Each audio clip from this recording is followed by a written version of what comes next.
Good morning, guys. I am live here on day 7. My voice might be a little bit groggy because it's early in the morning here. It's actually not that early, but it feels a little bit early. This is going to be an interesting day to do the sight reading challenge. So, I think it's a really great thing to sight read as often as possible. I generally recommend sight reading like daily, ideally. If you could spend 5 minutes a day just picking up a random piece of music and noodling around with it and then putting it away forever, it's not like sight reading isn't about becoming, I don't know, really, really good at every piece you pick up. It's just about trying new notes, getting used to reading different things, constantly exposing yourself to new music and training that muscle. And it's such a useful skill because obviously being able to pick up any random book or any random piece of music and being able to work it out, the more quickly and easily you can do, the better, right? So it's a great thing to train yourself for, especially for those of us who tend to be ear players. I don't know about you guys, but I am definitely not a very good sight reader. I am definitely an ear player. So for me to be able to pick up a piece of music and just start reading it, it's a really, really useful skill because, and I've talked about this a lot on the channel before, like the benefits of sight reading. But yeah, it's useful. I feel like I'm not going to be able to come up with a interesting. I didn't think through like key points why you should sight read. Just that it is a good thing to do to have a more rounded, well developed piano experience. One thing too for us ear players is it's one thing to pick up like a relatively easy piece by ear, but I don't know anyone who'd be able to pick up a piece by Beethoven and start learning it by ear. So being able to read music, if you want to be able to play really high level music, I think is super crucial because otherwise you're always going to be a little bit stuck. Like again, it's one thing to ear like play from ear like an intermediate level piece and stuff like that. But I feel like I'm just putting off the inevitable, which is going to be me doing a little bit of sight reading in front of you guys. A little nervous about it because, like I said, I'm not even super good at this. I'm not very good at this at all. So what I have in front of me, I have a George Winston book, and I just picked this one. I spent 30 seconds. I looked at my music books. I found this guy, and I like George Winston. He's got a lot of really great music. One of my favorite pieces that I can play, I think I've shown it on this channel, is February C. I love that piece. He has a really great arrangement of Carol of the Bells. Some of his music is kind of jazzy. Some of it's a little more in like the new age vein. So yeah, I haven't played through or listened through everything in this book. So I figured that today would be a good day to do it. It's yeah, so one that I'm just kind of looking at is a traditional Irish tune. So it's not like his from the solo piano album Montana, A Love Story. Does that mean anything to you guys? It doesn't mean anything to me. But it's called The Twisting of the Hay Rope. So I've never heard it before. I've never heard the traditional Irish version, and I've never heard George Winston's version. So to sight read this, I'm going to just move the viewpoint a little bit so you can kind of see what I'm doing here. All right, let's get this. I don't think I can turn it any further. I think we're kind of stuck there. All right, so I'm gonna just I like kind of getting an idea of where the melody is going to be. It looks like we're in the key of F. We have this da da da da da da da da da da da da da da. I assume it's going to be pretty slow. It says 116 and eighth notes is pretty fast, but I'm not going to play it fast. We have like a broken chord pattern.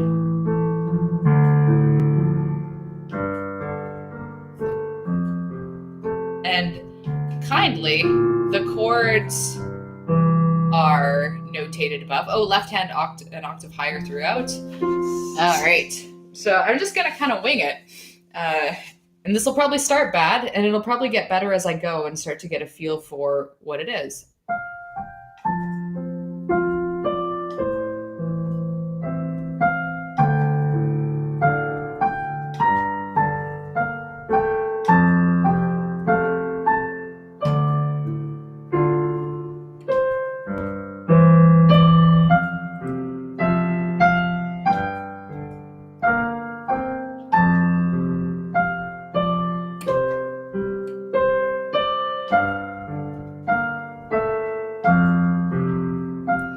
And that takes me, I'm just going to jump ahead to the second ending. So Let's keep going. No, let's try that again. So one thing, I'm going to keep going, but I want to interrupt myself to explain. When I'm doing sight reading, one thing I really try to do is maintain rhythmic consistency, even over hitting the right notes. So I am hitting a lot of wrong notes, but I'm trying to just kind of maintain the flow of it.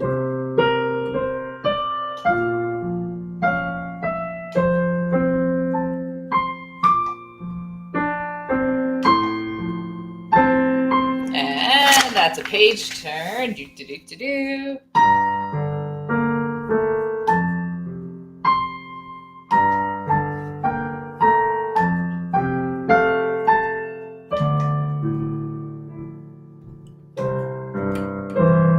And then I'm getting into the feel.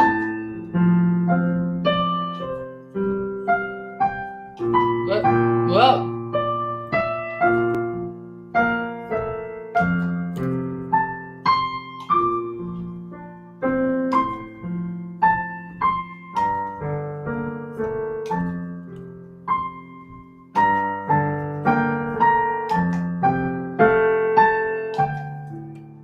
Yeah, I mess that up every time.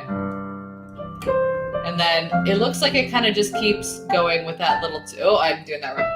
It looks like it's keeping... Talking and playing. Not my strength. It's way too much multitasking.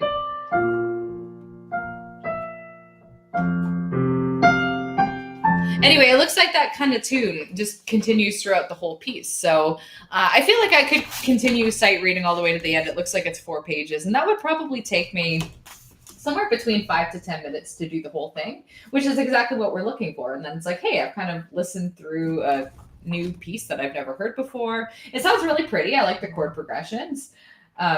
Yeah, so that is that's my sight reading in front of you guys. So what I want you to do is go to the Piano TV Facebook page. So Facebook.com/pianotvnet. I do that every time.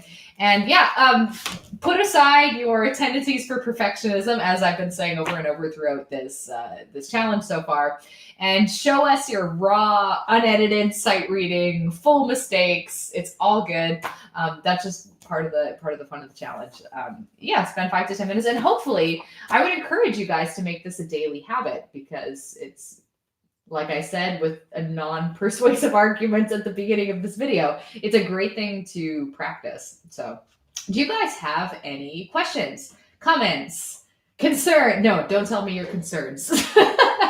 Okay. Oh, thanks, guys. Thanks for telling me it wasn't so bad. You didn't see how many wrong notes I hit, so that was nice that you didn't have the score to follow along with. But that's, again, to my point of trying to maintain consistency.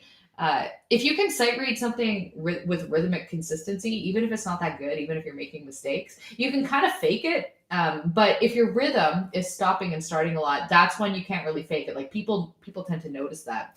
But sometimes if you're playing it rhythmically even and hitting wrong notes, people just are like, oh, that's kind of a jazzy arrangement or something. Like it's something that people don't tend to notice as much as a listener. So it's a really good skill to maintain.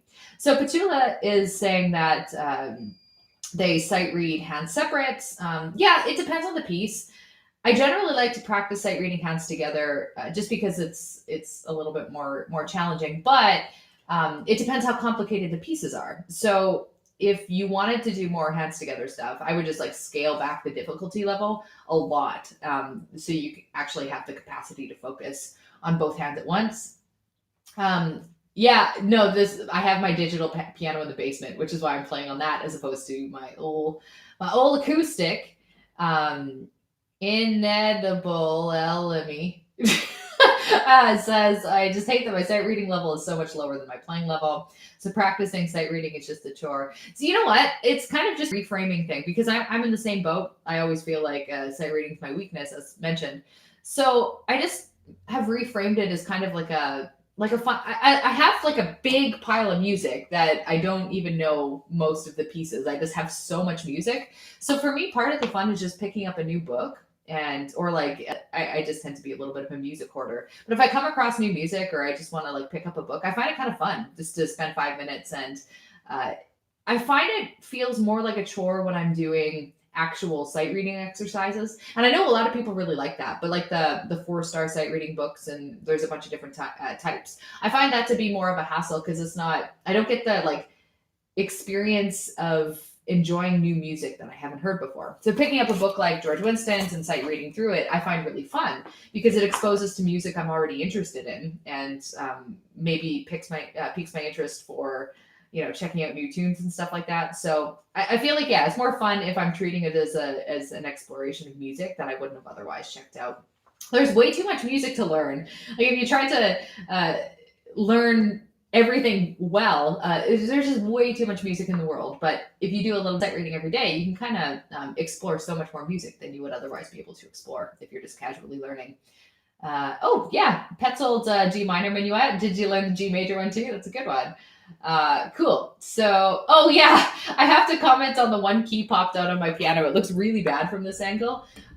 It just like got bumped, one of the times I had it in the car. Like something happened in the car. I don't know. It got like something broke it. So I do need to get it fixed because it makes like a clicking sound. But I also do all of my teaching on this piano, so I don't really.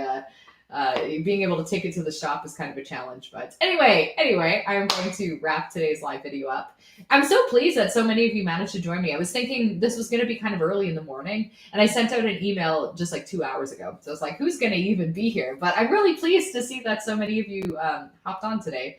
So I will probably catch up with you guys again tomorrow morning. Hop over to Facebook, share your sight reading. I'll share. I have a different sight reading thing that I recorded prior to this. So I'll pop that up on Facebook as well. Thanks again, and I'll talk to you guys soon.